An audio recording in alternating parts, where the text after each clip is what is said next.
नमस्कार, आप देख रहे हैं डॉक्टर साहेब आपके साथ मैं हूं मुस्कान दर्शकों। आज के इस एपिसोड में हम बात करेंगे ब्रोंकियोलाइटिस के बारे में।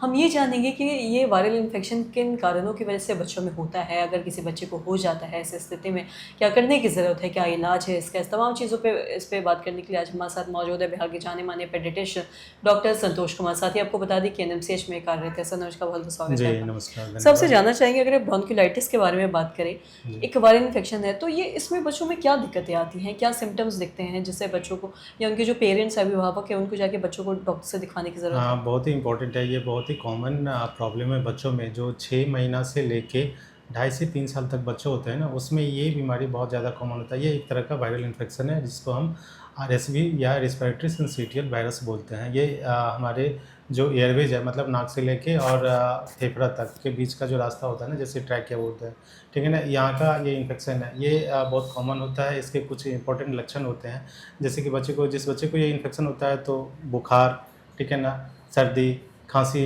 ये शुरुआती लक्षण रहेगा। उसके बाद फिर देखोगे कि अब उसको सांस की तकलीफ बढ़ जाती है, बहुत ज़ोर-ज़ोर से अब पसली मारना शुरू होता है।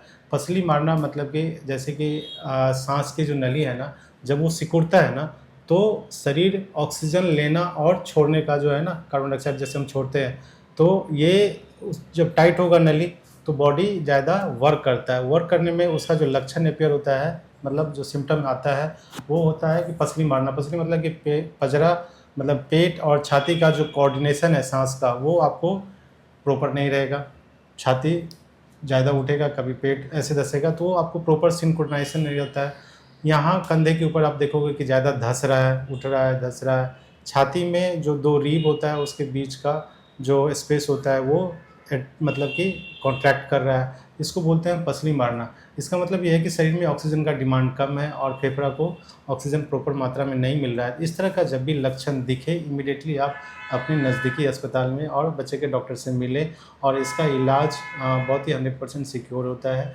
और उसमें नेबुलाइजेशन और कुछ उस समय चूँकि आप जब साँस की गति ज़्यादा हो जाता है बच्चों में, तो हम मुँह से खाना नहीं दे सकते हैं, चूँकि वो एस्पिरेट होने का फिर फर्दर निमोनिया होने का चांसेस बढ़ जाता है। तो कोशिश करना चाहिए। और उसमें लक्षण एक होता है कि जैसे ही ऑक्सीजन में शरीर में ऑक्सीजन की मात्रा घटा, तो साइनोसिस यानी नीलापन होने का आपको दिखेगा, जिसको आप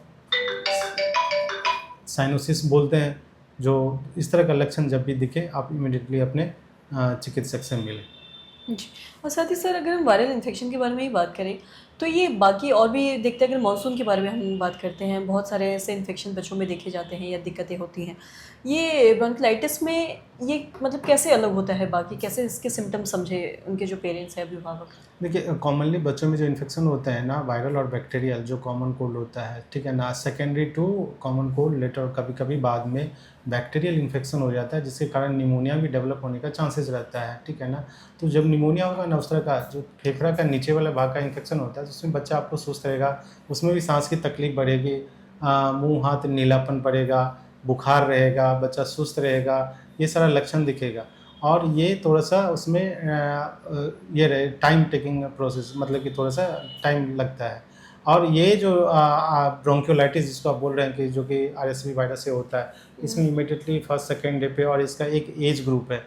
कॉमनली इस मतलब 6 महीना से लेके 3 साल के बच्चों में ये कॉमन होता है। और इसका इलाज जो है वो एंटीबायोटिक का, निमोनिया में एंटीबायोटिक का नीड होता है, इसमें एंटीवायरल का नीड होता है, और सपोर्टिव ट्रीटमेंट देने से ये ठीक हो जाते हैं। तो बेसिक शुरुआती लक्षण ऑलमोस्ट सेम ही रहता है। हुँ।